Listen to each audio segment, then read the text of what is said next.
اصل بات حذف۔ اس نظریے جہاد کا غلط ہونا اس سے ثابت ہے کہ وہ پورے دین سے ٹکرا جاتا ہے۔ اس کو اختیار کرنے کی صورت میں پورے دین کا نقشہ بگڑ جاتا ہے۔ اس بات کو سمجھنے کے لیے اس نظریے جہاد کے مشہور ترین وکیل کا اقتباس دیکھیے۔ یہیں سے یہ سوال بھی حل ہو جاتا ہے کہ کسی ملک پر اسلامی نظام کی حکومت قائم ہو جانے کی صورت میں ان لوگوں کی کیا حیثیت ہوگی جو کسی دوسرے عقیدہ و مسلک کے متبع ہوں۔ اسلام کا جہاد لوگوں کے عقیدے و مسلک اور ان کے طریقے عبادت یا قوانین معاشرت سے تعرض نہیں کرتا۔ وہ ان کو پوری آزادی دیتا ہے کہ جس عقیدے پر چاہے قائم رہیں اور جس مسلک پر چاہیں چلیں۔ البتہ وہ ان کے اس حق کو تسلیم کرنے سے انکار کرتا ہے کہ ان کی خاطر کسی ایسے طریقے پر حکومت کا نظام چلایا جائے جو اسلام کی نگاہ میں فاسد ہو۔ نیز وہ ان کے اس حق کو بھی نہیں مانتا کہ وہ معاملات کے ان طریقوں کو اسلامی نظام حکومت میں جاری رکھیں جو اسلام کے نزدیک اجتماعی فلاح کے لیے مہلک ہیں، مثلا سود، چوری، جوا وغیرہ۔ بحوالہ جہاد فی سبیل اللہ، صفحہ نمبر 25-26۔ اس نظریے جہاد کے مطابق اسلامی جہاد لوگوں کے عقیدے اور عبادت سے کوئی تعرض نہیں کرتا۔ اس کا سارا مقصد یہ ہے کہ لوگوں کے اوپر اسلام کے اجتماعی اور سیاسی قانون کی حکومت قائم ہو جائے۔ یہ سراسر ایک خود ساختہ نظریہ ہے۔ اس میں جہاد کا اصل مقصد حذف ہو گیا ہے، اور جہاد کا جو مقصد سارے قرآن و حدیث میں کہیں مذکور نہیں، وہی اس کا اصل مقصد قرار دیا گیا ہے۔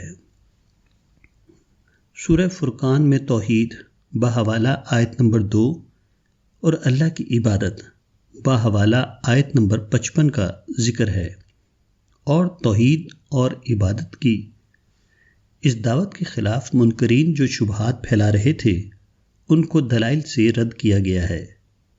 اس سلسلہ میں ارشاد ہوا ہے کہ قرآن کے ذریعے سے ان کے اوپر جہاد کبیر کرو۔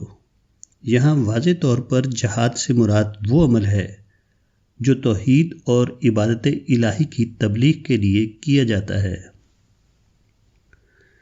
اس طرح کی دوسری بہت سی آیتیں اور حدیثیں ہیں جو دعوت توحید کے عمل کو جہاد کا عمل بتاتی ہیں، جبکہ قرآن اور حدیث کے پورے ذخیرے میں کوئی بھی آیت یا حدیث موجود نہیں جس میں مذکورہ نوعیت کے سیاسی عمل کو جہاد قرار دیا گیا ہو۔ جہاد کا مذکورہ نظریہ دراصل جہاد کی سیاسی تعبیر ہے۔ اس میں جہاد کا تصور بنیادی طور پر بدل جاتا ہے اور دین کا پورا نقشہ تلپٹ ہو جاتا ہے۔ دین میں اصل اہمیت تواضع کی نفسیات کی ہے، مگر جہاد کا مذکورہ نظریہ اس کے برعکس سرکشی کی نفسیات پیدا کر دیتا ہے۔ اس میں دین کا روحانی پہلو غائب ہو جاتا ہے اور سیاسی پہلو غیر متناسب طور پر ابھرتا ہے۔ جن لوگوں کا مزاج اس نظریے کے تحت بنتا ہے ان کی نظریں داخلی احتساب سے ہٹ جاتی ہیں اور ساری توجہ خارجی احتساب کی طرف چلی جاتی ہے۔ ایسا آدمی عین اپنے مزاج کے مطابق اپنی ذات پر لفظی تنقید بھی برداشت نہیں کرے گا اور دوسروں کے اوپر گولی اور بم کی بارش کرنا اپنا پیدائشی حق سمجھے گا۔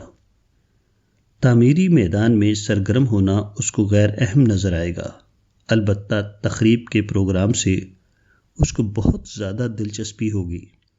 اسلام یہ مزاج دیتا ہے کہ اہل ایمان دوسرے بندگان خدا سے محبت کریں، وہ ان کی زیادتیوں کے باوجود ان کے لیے دعائیں کریں، مگر مذکورہ قسم کے سیاسی مجاہدین کا حال یہ ہوگا کہ ان کے پاس دوسروں کے لیے صرف نفرت ہوگی۔ وہ دوسروں کو بددعائیں دینے والے ہوں گے، نہ کہ ان کے حق میں دعا کرنے والے۔ ناقص استدلال۔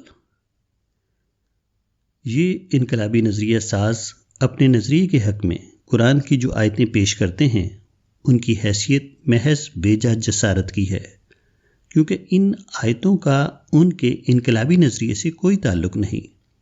مثلاً مذکورہ کتاب جہاد فی سبیل اللہ کا ایک حوالہ یہ ہے: اسلامی دعوت عالمگیر اور کلی انقلاب کی دعوت تھی۔ اس نے پکار کر کہا کہ ان الحکم الی اللہ، یعنی حکومت سوائے خدا کے اور کسی کی نہیں ہے۔ کسی کو یہ حق نہیں پہنچتا کہ بذات خود انسان کا حکمران بن جائے اور اپنے اختیار سے جس چیز کا چاہے حکم دے اور جس چیز سے چاہے روک دے۔ کسی انسان کو بالذات امر و نہی کا مالک سمجھنا دراصل خدائی میں اسے شریک کرنا ہے، اور دنیا میں یہی اصل بنائے فساد ہے۔ بحوالہ صفحہ نمبر 12 تا 13۔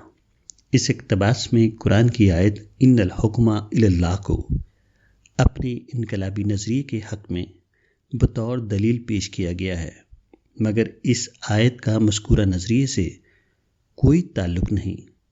ان الحکم الی اللہ کا فقرہ قرآن میں 3 جگہ سورہ الانعام آیت نمبر 57، سورہ یوسف آیت نمبر 40 اور سورہ یوسف آیت نمبر 67 میں آیا ہے۔ تینوں مقامات پر واضح طور پر وہ فوق الطبع حکم کے معنی میں ہے، وہ ہرگز سیاسی حکم کے معنی میں نہیں۔ قرآن کی اس آیت کو کوئی ایسا شخص ہی مذکورہ انقلابی اور سیاسی مفہوم میں لے سکتا ہے جو خدا کی کتاب کے بارے میں سنجیدہ نہ ہو۔ اسی طرح اس سیاسی نظریے کے ایک حامی اس سیاسی نظریے کے حق میں شہادت کی آیت لتکونوا شہداء علی الناس پیش کرتے ہیں۔ ان کی دلیل یہ ہے کہ امت محمدی کو سارے عالم کے سامنے دین حق کی گواہی دینا ہے۔ یہ گواہی مکمل دین کی ہونی چاہیے، اس لیے امت پر لازم ہے کہ وہ دین کے پورے نظام کو عملاً زمین پر قائم کرے، تاکہ دنیا کے سامنے تمام دینی احکام اور پورے دینی نظام کا مظاہرہ ہو سکے۔ اس مکمل عملی مظاہرے کے بعد لوگوں کے اوپر خدا کے دین کی حجت پوری ہو سکتی ہے، اور امت محمدی قیامت میں یہ کہہ سکتی ہے کہ اس کو جو دین ملا تھا اس کو اس نے خدا کے بندوں تک پہنچا دیا۔ یہ سارا استدلال خود ساختہ مفروضے پر قائم ہے۔ امت محمدی کو جو شہادت دینا ہے اس کا قانونی نظام اور سیاسی اقتدار سے کوئی تعلق نہیں۔ اس شہادت کا تعلق دین کے فکری اور تصوراتی پہلو سے ہے، نہ کہ دین کے عملی نظام سے۔ اگر مکمل عملی نظام کے مظاہرے کو ضروری قرار دیا جائے تو کسی بھی پیغمبر نے کبھی کامل شہادت نہیں دی اور نہ اپنی قوموں پر اتمام حجت کیا۔ تاریخ سے ثابت ہے کہ کسی بھی نبی نے مکمل عملی نظام قائم نہیں کیا، حتیٰ کہ پیغمبر اسلام کا معاملہ بھی یہی ہے۔ قرآن و حدیث کے مطابق پیغمبر اسلام نے مکہ کے لوگوں پر اتمام حجت کی حد تک شہادت کا کام انجام دیا ہے۔ اس کے بعد آپ نے مکہ سے ہجرت فرمائی، مگر جیسا کہ معلوم ہے کہ مکہ میں صرف فکری تبلیغ کا کام ہوا، وہاں کے منکروں کے سامنے کبھی مکمل عملی نظام پیش نہیں کیا گیا۔ حقیقت یہ ہے کہ شہادت کا کام تمام تر ایک فکری پیغام رسانی کا کام ہے۔ اس کام کے لیے مزید جو چیز درکار ہے وہ مکمل عملی نظام کا مظاہرہ نہیں، بلکہ داعی کا اخلاص ہے۔ داعی کو یہ کام اس طرح کرنا ہے کہ وہ آخری حد تک مدعو کا خیر خواہ ہو، وہ نصح اور امانت کے جذبے کے تحت یہ کام کرے، وہ حرص کی حد تک مدعو کی ہدایت کا طلبگار بن گیا ہو، وہ یک طرفہ طور پر مدعو کی اذیتوں کو سہے، وہ مدعو کے ظلم و سرکشی کے باوجود اس کے لیے نیک دعائیں کرے۔